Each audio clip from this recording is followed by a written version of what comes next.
TNPSC group 4 exam நீங்கள் prepare பண்ணுறீங்கன்னா உங்களுக்கான யூஸ்ஃபுல்லான வீடியோ தான் அது. இதில் நம்ம டிஎன்பிஎஸ்சி குரூப் 4ல் என்னென்ன போஸ்டிங்ஸ் இருக்குது, அதோட ஜாப் நேச்சர் என்ன, எந்த போஸ்டிங் எடுக்கிறது உங்களுக்கு சூட்டபுளாக இருக்கும், அதில் எப்படி ப்ரொமோஷன் வாங்கலாம் அப்படிங்கிற கம்ப்ளீட் டீட்டெயில் தான் பார்க்க போகிறோம். Hi hello government officers, welcome to daily 5 minutes study. மேலும் குரூப் 4 பற்றின தொடர் அப்டேட்ஸ்க்கு நம்மளோட சேனலை உடனே சப்ஸ்கிரைப் பண்ணிக்கோங்க. டிஸ்கிரிப்ஷனில் கொடுத்துருக்க டெலகிராம் அண்ட் இன்ஸ்டா பேஜை ஃப்ரீ ஸ்டடி மெட்டீரியல்ஸ்க்கு ஃபாலோ பண்ணிக்கோங்க. இன்றைக்கான வீடியோ பார்க்கலாம். ஃபஸ்ட்டு நம்ம என்னென்ன போஸ்டிங்ஸ் இருக்குது அப்படிங்கிறத பார்த்துடலாம்.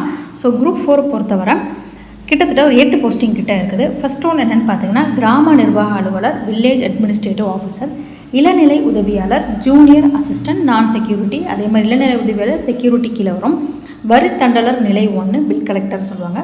நில அளவு ஃபீல்டு சர்வேயர், வரைவாளர், டிராப்ட்ஸ்மேன். இது வந்து 2019 குரூப் 4ஓட இந்த போஸ்டிங்கை வந்து எடுத்துட்டாங்க. அடுத்ததாக தட்டச்சர் டைப்பிஸ்ட், சுருக்கெழுத்து தட்டச்சர், ஸ்டெனோ டைப்பிஸ்ட். ஸோ ஃபஸ்ட்டு இந்த போஸ்டிங்கில் இந்த செக்யூரிட்டி அண்ட் நான் செக்யூரிட்டின்னு கொடுத்துருக்காங்கல்ல, பிணையமற்றது பிணையம், அதை பற்றி நம்ம என்னென்னு ஃபஸ்ட்டு பார்த்துடலாம். இந்த ஜாப் எல்லாமே ஒரு கவர்மெண்ட் ஜாப். ஸோ கவர்மெண்ட் ஜாபில் சில ஜாயின் பண்ணுவீங்க. ஜாயின் பண்ணிட்டு கொஞ்ச நாள்லேயே வந்து ஜாப் வேண்டான்னு ஏதோ ஒரு காரணத்துக்காக நீங்கள் விட்டுட்டு போகிறீங்க அப்படின்னா உங்களுக்கு அந்த ஜாப் பற்றின ஒரு இன்ஃபர்மேஷன் தெரியும். நீங்கள் சடனாக விட்டுட்டு போகும்போது அது அவங்களுக்கு செக்யூர்டாக இருக்காது. ஸோ இது ஒரு கான்ஃபிடென்ஷியலான விஷயங்கள் எல்லாமே இன்ஃபர்மேஷன் கேரி பண்ணுற ஜாப்பில் நீங்கள் இருக்கீங்க அப்படின்னா நீங்கள் சூஸ் பண்ண டிபார்ட்மெண்ட்டை பொறுத்து அப்போ நீங்கள் இந்த மாதிரி சடனாக விட்டுட்டு போகக்கூடாது அப்படிங்கிறதுக்காக தான் இந்த செக்யூரிட்டி அப்படிங்கிற ஒரு விஷயம் வந்து கொண்டு வராங்க. ஸோ இந்த இதில் நீங்கள் என்ன பண்ணுவீங்கன்னா, ஜஸ்ட் நீங்கள் டெபாசிட்டாக ஒரு அமௌண்ட் வந்து நீங்கள் கட்டுவீங்க. செக்யூரிட்டி அப்படிங்கிற ஜாப் எடுத்தீங்க, அதாவது ஜூனியர் அசிஸ்டன்ட் செக்யூரிட்டி அப்படிங்கிறத கேட்டகரியில் நீங்கள் ஜாப் எடுத்திங்கன்னா நீங்கள் டெபாசிட்டாக ஒரு அமௌண்ட் வந்து கட்டுவீங்க. அப்போ நீங்கள் வந்து திடீர்னு பாதியில் அந்த வேலையை விட்டு போக முடியாது. இது அந்த கான்ஃபிடென்ஷியல் இன்ஃபர்மேஷன் வச்சுருக்க அந்த டிபார்ட்மெண்ட்டுக்கும் நல்லது, உங்களுக்கும் நல்லது.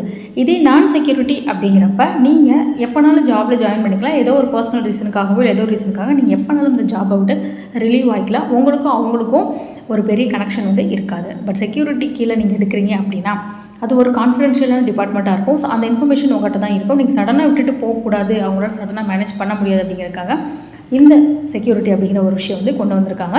ஸோ நீங்கள் டக்குன்னு ஜாப் சூஸ் பண்ணிட்டு அடுத்து மேல்படி படித்து வேலை கிடச்சா டக்குன்னு போயிடுவேன் அப்படின்னா நீங்கள் இந்த செக்யூரிட்டி அப்படிங்கிறது கீழே எடுக்கக்கூடாது.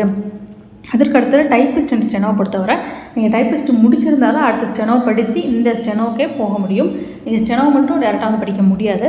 ஸோ டைப்பிஸ்ட் அப்படிங்கிறதுமே பார்த்திங்கன்னா இங்கிலீஷ் அல்லது தமிழ் ரெண்டுலேயுமே ஹையராக இருக்கும். ஹையர் முடிச்சிருக்கணும், அல்லது ஏதாவது ஒன்று இங்கிலீஷில் ஹையர் அல்லது தமிழில் ஹையர் வந்து முடிச்சிருக்கணும். முடிச்சுட்டு இன்னொரு இதில் நீங்கள் லோயர் படிச்சிருந்தாலும் நீங்கள் தாராளமாக இதுக்கு அப்ளை பண்ணலாம். ஸோ இப்போ இந்த ஃபஸ்ட்டு டைப்பிஸ்ட் வரைக்கும் போஸ்டிங் இருக்குது பார்த்தீங்களா, இது எல்லாமே பார்த்தீங்கன்னா லெவல் 8 வந்து உங்களுக்கு சேலரி கொடுப்பாங்க. இந்த ஸ்டெனோ மட்டும் உங்களுக்கு லெவல் 10 வந்து சேலரி கொடுப்பாங்க. ஸோ சேலரி எவ்வளோ இருக்குன்னு பார்த்தீங்கன்னா, அந்த லெவல் 8 உள்ள எல்லா ஜாபுக்குமே 19,500 ரூபாயிலிருந்து 62,000 ரூபாய் வரை கொடுக்கப்படும். அடுத்த ஸ்டெனோ டைப்பிஸ்ட் வந்து லெவல் 10 அப்படிங்கிறனால அதுக்கு மட்டும் 20,600 ரூபாயிலிருந்து 65,500 ரூபாய் வரைக்கும் கொடுக்கப்படும். இப்போ ஃபஸ்ட்டு குரூப் 4 அப்படிங்கிறத மைண்டுக்கு வர ஜாப் என்னென்னு பார்த்தீங்கன்னா விஏஓ தான். விஏஓட ஜாப் நேச்சர் என்ன, அதோட அட்வான்டேஜ் டிஸ்அட்வான்டேஜ், யாரெல்லாம் அந்த ஜாப் எடுத்தால் யாருக்கெல்லாம் சூட்டபிளாக இருக்கும் அப்படிங்கிறது பார்க்கலாம். அடுத்தடுத்த போஸ்டிங்ஸை அடுத்தடுத்த வீடியோஸில் பார்க்கலாம். நீங்கள் குரூப் 4 எக்ஸாம் சீரியஸாக ப்ரிப்பேர் பண்ணுறீங்க, கண்டிப்பாக ஜாப் வாங்கணும்னு நினைக்கிறீங்கன்னா உங்களுக்காக தான் இந்த ஸ்டடி மெட்டீரியல். ஈஸியாக புரிகிற வகையில் ஒன்லைனர் மாதிரி ஒவ்வொரு கொஷினுமே இம்பார்ட்டண்டாக வந்து எடுத்து தொகுத்து வழங்கியிருக்கும்.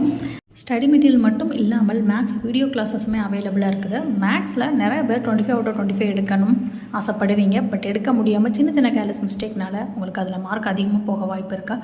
அந்த மிஸ்டேக்லாம் ரெக்டிஃபை பண்ணி உங்களுக்கு புரிகிற மாதிரி ஷார்ட்கட்டில் மேக்ஸ் வீடியோ கிளாஸஸும் இருக்கும், பிடிஎஃப்பும் அவைலபிளாக இருக்கும். இதோட ஸ்டார்டிங் ப்ரைஸ் பார்த்தீங்கன்னா லிமிட்டட் டைம் ஆஃபரில் 99 ருபீஸ்லேருந்தே ஸ்டார்ட் ஆகுது. டிஸ்கிரிப்ஷனில் வாட்ஸ்அப் நம்பர் இருக்குது, நீங்கள் டேரெக்டாக மெசேஜ் பண்ணி நீங்கள் சாம்பிள் பேஜஸ் கூட செக் பண்ணி பார்த்து பர்ச்சேஸ் பண்ணிக்கலாம். ஓகே, ஃபர்ஸ்ட் வந்து பாருங்கள், வருவாய்த்துறை விஏஓ நீங்கள் போஸ்டிங் எடுக்கிறீங்க அப்படின்னா உங்களுக்கு வந்து வேலை நேரம் வந்து 24 hours, அதாவது 24 hours நீங்கள் ஆஃபீஸில் இருக்க தேவையில்லை. பட் நீங்கள் வேலை பார்க்குற இந்த கிராமத்தில் எதுவும் எமர்ஜென்சி அப்படின்னா அது நைட்டாக இருந்தாலும் நீங்கள் அந்த இடத்துக்கு போக தான் ஆகணும். ஆனால் டெய்லி 24 hours இருக்க மாட்டேங்க, அப்படி கிடையாது. அடுத்த வேலை நாட்கள் பொறுத்த வரைக்கும் 365 டேஸுமே இருக்கும். ஏன்னா எப்போவுமே கிராமத்தில் எல்லாருக்குமே ஏதாவது ஒரு வேலை ஆக வேண்டியதாக இருக்கும், ஏதாவது ஒரு விஷயங்கள் இருக்கும். அப்படிங்கிறப்ப உங்களுக்கு அடிக்கடி வந்து லீவ் போடுற வாய்ப்பு வந்து விஏஓவில் கம்மி. ஏன்னா நீங்கள் தான் அந்த கிராமத்துடைய ஒரு கலெக்டர் மாதிரி. ஸோ அந்த கிராமத்துக்கே நீங்கள் தான் வந்து கலெக்டர் மாதிரி. ஸோ ஏதோ ஒரு இன்ஃபர்மேஷன், ஏதோ ஒரு விஷயம் நடக்கணும் அப்படின்னா உங்களை தாண்டி நடக்க முடியாது. கண்டிப்பாக உங்களோட சிக்னேச்சர், உங்களோட ப்ரெசன்ஸ் வந்து இந்த இடத்துல தேவை. அப்போ உங்களால் அடிக்கடி வந்து லீவ் போட முடியாது. ஒருவேளை நீங்கள் எடுத்துருக்க கிராமம் வந்து ரொம்ப அமைதியான கிராமம், பிரச்சனையே இல்லை அப்படிங்கிற மாதிரி, நீங்கள் இல்லைனாலுமே அவங்க மேனேஜ் பண்ணிப்பாங்க அப்படின்னா ஓகே. பட் ஒரு சில கிராமங்களில் வந்து பார்த்திங்கன்னா அவங்களுக்கு ஒரு வேலை நடக்கிறப்ப நீங்கள் அந்த இடத்துல இல்லைன்னா அது கண்டிப்பாக உங்களுக்கு ஒரு பிரச்சனையாக மாறும். ஸோ மேக்ஸிமம் பார்த்திங்கன்னா லீவ் வந்து அதிகமாக வந்து விஏவை பொறுத்தவரை போட முடியாது. ஏன்னா நீங்கள் தான் A to Z பார்த்தாகணும். அடுத்ததாக வேலை செய்கிற இடம் பொறுத்தவரை வட்டாட்சியர் அலுவலகத்தில் தான் உங்களுக்கு வந்து வேலை இருக்கும். அடுத்ததாக ப்ரொமோஷன். ஸோ நெக்ஸ்ட்டு வந்து ஜாப் கிடச்சக்கப்புறம் அடுத்து யோசிக்கிறது அடுத்த கட்ட போஸ்டிங் தான் ப்ரொமோஷன். ப்ரொமோஷன் பொறுத்தவரை பார்த்திங்கன்னா இப்போ நீங்கள் ஒரு 25 வயசில் கிராம நிர்வாக அலுவலராக சேர்றீங்க அப்படின்னா உங்களுக்கு நேச்சுரலாகவே ப்ரொமோஷன் வர்றதுக்கு 32 வயதாயிரும். முதுநிலை வருவாய் ஆய்வாளராக மாறுறது கிட்டத்தட்ட உங்களுக்கு ஒரு 7 வருஷம் கிட்ட ஆகும். 6லேருந்து 7 வருஷம் வந்து ஆகும் உங்களுக்கு நார்மல் ஃபஸ்ட்டு ப்ரொமோஷன் வந்து கிடைக்கிறதுக்கே. அதுக்கப்புறமா நீங்கள் துணை வட்டாட்சியர், அப்புறம் வட்டாட்சியர், அப்புறம் கோட்டாட்சியர், அப்புறம் மாவட்ட வருவாய் அலுவலர், இந்த மாதிரி வந்து உங்களுக்கு ப்ரொமோஷன்ஸ் வந்து கிடைக்கும். பட் எல்லாத்துக்குமே 6 to 7 இயர்ஸ் வந்து கட்டாயமாக ஆகும். அதுக்கு அடுத்ததாக இதில் உள்ள சிரமங்கள் என்னென்னு பார்த்துடலாம், அப்புறம் அட்வான்டேஜஸ் வந்து பார்த்துடலாம். இதில் உள்ள சிரமங்கள் அப்படின்னு பார்த்திங்கன்னா பதவி உயர்வு வந்து நீண்ட ஆண்டுகள் வந்து ஆகும். அதாவது 5 to 7 இயர்ஸ் வந்து கண்டிப்பாக ஆகும். அதுக்கப்புறம் 90% வந்து ஃபீல்டு ஒர்க்கு. நீங்கள் ஆஃபீஸ்லேயே வந்து உட்காந்துருக்க முடியாது. இப்போ திடீர்னு ஒரு பட்டா பிரிக்கிறாங்க, ஒரு லேண்டில் ஒரு சின்ன பிரச்சனை, ஒரு கிணறு தோன்றாங்க, ரோடு போடுறாங்க அப்படின்னாலும் அந்த கிராமத்தில் என்ன நடந்தாலுமே நீங்கள் அந்த ஃபீல்டுக்கு வந்து கண்டிப்பாக போகணும். ஸோ அதிகமாக வந்து ஃபீல்டு ஒர்க் வந்து உங்களுக்கு இருக்கும். நான் வந்து ஆஃபீஸ் கீழே ஃபேன் கடியில் வந்து ஒர்க் பண்ணணும், ரொம்ப அலையக்கூடாது அப்படின்னு நினச்சிங்கன்னா உங்களுக்கு இந்த ஜாப் வந்து செட் ஆகாது. அடுத்ததாக சில நேரங்களில் வேலைப்பளு வந்து அளவுக்கு அதிகமாக இருக்கும். ஏன்னா நீங்கள் தான் அது கிராமத்துக்கு கலெக்டர்னு சொல்லியாச்சு. ஸோ அந்த கிராமத்தில் ஏதாவது புதுசாக வந்து கவர்மெண்ட் ரோடு போடுறாங்களோ இல்லை ஏதோ ஒரு கான்ட்ராக்ட் நடக்குது அப்படின்னா அப்போ நீங்கள் அந்த ஒர்க்கை வந்து முடிச்சு கொடுக்குற மாதிரி இருக்கும். அப்போ அந்த இடத்துல நீங்களும் இருந்தாகணும். சில நாட்களில் உங்களுக்கு வேலை வந்து இருக்கவே இருக்கும். 2-3 மாதம் வேலையே இல்லாமல் ரொம்ப ஃப்ரீயாக இருக்கலாம். அடுத்து உங்களுக்கு ஒரு 3 months அதிகமான வேலைப்பளு வந்து இருக்கலாம். அடுத்ததான் மழைக்காலங்களில் வேலைப்பளு வந்து அதிகமாக இருக்கும். அதே மாதிரி சில நேரங்களில் 24 மணி நேரமும் கிராமத்தில் இருக்கிற சூழல் கூட ஏற்படலாம். ஓகேங்களா? ஸோ உங்களை தாண்டி எதுவுமே அந்த கிராமத்தில் நடக்காது. ஒரே ஒரு கிராமத்துக்கு ஒரே ஒரு விஏஓ தான் இருப்பீங்க. அப்போ நீங்கள் தான் எல்லாமே பார்த்துக்கணும். என்ன பிரச்சனைனாலும் உங்களுடைய பொறுப்பு தான். ஸோ இதுதான் வந்து இந்த ஜாபில் இருக்கக்கூடிய சில சிரமங்கள். நான் அடுத்த எக்ஸாமுக்கு படிக்கணும், அடுத்த போஸ்டிங் கிடைச்சா நான் டக்குன்னு போயிடுவேன், எனக்கு டைம் கிடைக்குன்னு நினச்சிங்கன்னா இந்த ஜாபை பொறுத்தவரையே உங்களால் லீவும் போட முடியாது, ஆஃபீஸில் சும்மா உட்காந்துருக்க முடியாது. 90% ஃபீல்டு ஒர்க் தான். அப்போ அங்கே போய் உட்காந்து நீங்கள் படிக்கவும் முடியாது. ஃபீல்டு ஒர்க்கில் போய் ஆஃபீஸில் இருந்தால் கூட ஏதோ கொஞ்சம் கொஞ்சமாக படிச்சுக்கலாம். பட் ஆனால் ஃபீல்டு ஒர்க் அப்படிங்கிறப்ப அவங்களால எதுவுமே பண்ண முடியாது. ஸோ நான் அடுத்த லெவலுக்கு போகணும், அடுத்த ஜாப் நான் டக்குன்னு வந்து வாங்கணும் அப்படின்னு நினச்சிங்கன்னா விஏஓ எடுக்கிறவங்க கொஞ்சம் யோசித்து எடுத்துக்கோங்க. இதில் உள்ள அட்வான்டேஜஸ் வந்து பார்த்துடலாம். மேற்கொண்டு படிக்க நினைப்பவர்கள் வந்து இத்துறை எடுக்கக்கூடாது. அடுத்த 35 வயசுக்கு மேலே உள்ளவங்களும் எடுக்கக்கூடாது. 35 வயசுக்கு மேலே உள்ளவங்களுக்கு வந்து இது ஒரு சிறந்த வேலையாக இருக்கும். ஏன்னா 35க்கு அப்புறம் நீங்கள் அடுத்து பெருசாக ஜாப் அந்த மாதிரி ரொம்ப அலைய நினைக்க மாட்டீங்க. ஒரு பெர்மனெண்ட் ஜாபில் இருந்தால் போதும், இந்த கிராமத்துக்குள்ளே ஒரு பைக் எடுத்துகிட்டு போயிட்டு ஒரு டிஸ்டன்ஸ்க்குள்ளே நம்ம ஃபீல்டு ஒர்க் இருந்தால் போதும்னு நினைப்பீங்க. அடுத்த இல்லத்தரசிகளுக்கு இந்த துறை வந்து சிறந்தது. நெக்ஸ்ட்டு வருகை பதிவேடு என்ட்ரி வந்து கிடையவே கிடையாது. ஸோ உங்களுக்கு பிரச்சனை இல்லை. ஃபைல் ஒர்க்குமே ரொம்ப ரொம்ப கம்மியாக தான் இருக்கும். ஏன்னா உங்களுக்கு ஃபீல்டு ஒர்க் தான் அதிகம், ஃபைல் ஒர்க் வந்து கம்மி தான். ஃபைனலாக உங்களுக்கு சைன் பண்ணுறது தான் அதிகமாக இருக்கும். அடுத்ததாக கிராமத்து நீதிபதி தான் நீங்கள். ஸோ நீங்கள் தான் வந்து கிராமத்தோட கலெக்டர், நீதிபதி எல்லாமே.